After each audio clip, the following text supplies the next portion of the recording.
हरे कृष्ण, राधे राधे, ओम नमः शिवाय। 25वां अध्याय, श्रावण अमावस्या को किए जाने वाले पिठोरी व्रत का वर्णन। ईश्वर बोले, हे मुनिश्रेष्ठ, अब मैं उत्तम पिठोरी व्रत का वर्णन करूंगा। सभी संपदाओं को प्रदान करने वाला यह व्रत श्रावण मास की अमावस्या को होता है। जो यह घर है वह सभी वस्तु मात्र का अधिष्ठान है, इसलिए इसे पीठ कहा गया है और पूजन में वस्तु मात्र के समूह को आर कहते हैं। अतः हे मुनीश्वर, इस व्रत का नाम पिठोर है। अब मैं उसकी विधि कहूंगा, सावधान चित होकर सुनिए।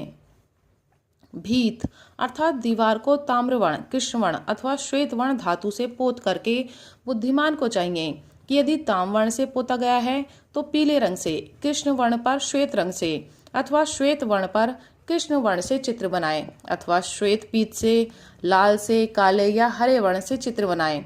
मध्य में पार्वती सहित शिव की मूर्ति अथवा शिवलिंग को बनाकर विस्तीर्ण भीत पर संसार की अनेक चीजों को चित्रित करे।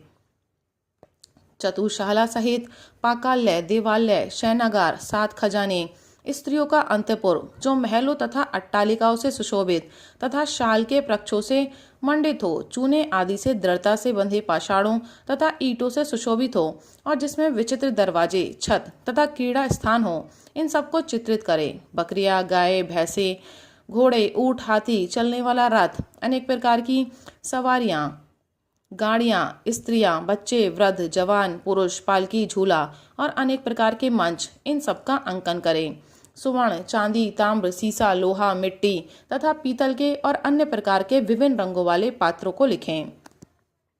शयन संबंधी जितने भी साधन हैं, चारपाई, पलंग, बिस्तर, तकिया आदि, बिल्ली, मैना, अन्य और भी शो पक्षी, पुरुषों तथा स्त्रियों के अनेक प्रकार के आभूषण, बिछाने तथा ओढ़ने के जो वस्त्र हैं, यज्ञ के जितने भी पात्र होते हैं, मंथन के लिए 2 स्तंभ एवं 3 रस्सियां, दूध, मक्खन, दही, तक्र, छाछ, घी, तेल, तिल, इन सभी को भीत पर लिखें।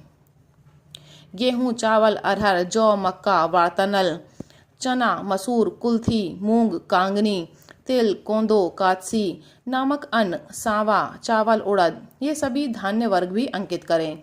सिल, लोड़ा, चूल्हा, झाड़ू, पुरुषों तथा स्त्रियों के सभी वस्त्र, बांस तथा तड़ के बने हुए सूप आदि, ओखली, मूसल, गेहूं आदि पीसने तथा अरहर आदि दलने के लिए 2 यंत्र, चाकी तथा दरैता, पंखा, चवर, छत्र, जूता, 2 खड़ाऊ, दासी, दास, नौकर, पौष्य वर्ग, तृण आदि पशुओं का आहार, धनुष, बाण, शतघ्नि, खड़ग, भाला, शक्ति, ढाल, पाश, अंकुश, गदा, त्रिशूल, भिंदीपाल, तोमर, मुदगर, परशु, पट्टिश, भुषुंडी, परिग, चक्रयंत्र आदि, जलयंत्र, दावात, लेखनी, पुस्तक, सभी प्रकार के फल, छुरी, कैंची, अनेक प्रकार के पुष्प, बिल्वपत्र, तुलसी दल, मशाल, दीपक तथा दीवट आदि उनके साधन, अनेक विध खाने योग्य शाक तथा पकवानों की जितने भी प्रकार हैं, उन सबको लिखें। साथ ही जो वस्तुएं यहाँ नहीं कही गई हैं, उन सबको भी भीत पर लिखें। मनुष्य यहाँ कितना लिख सकता है और मैं कितना कह सकता हूँ,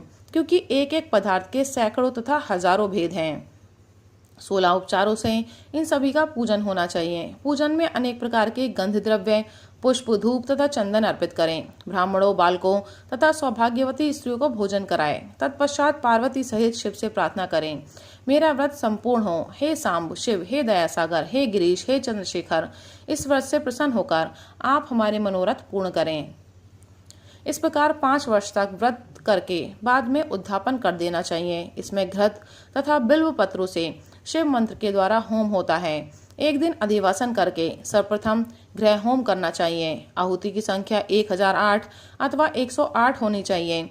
हे वत्स, तत्पश्चात आचार्य की पूजा करे और भूयसी दक्षिणा दे। इसके बाद बुद्धिमान को चाहिए कि इष्ट बंधुजनों तथा कुटुंब के साथ स्वयं भोजन करें। इस प्रकार विधान के किए जाने पर मनुष्य सभी कामनाओं को प्राप्त कर लेता है। इस लोक में जो जो वस्तुएं उसे परम अभीष्ट होती हैं, वह उन सबको पा जाता है।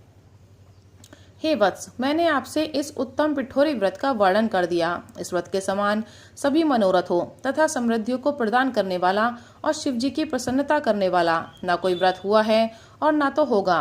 मनुष्य इस व्रत में भीत पर जो जो वस्तु चित्रित करता है, उसको निश्चित रूप से प्राप्त कर लेता है। राधे राधे, हरे कृष्ण, ओम नमः शिवाय।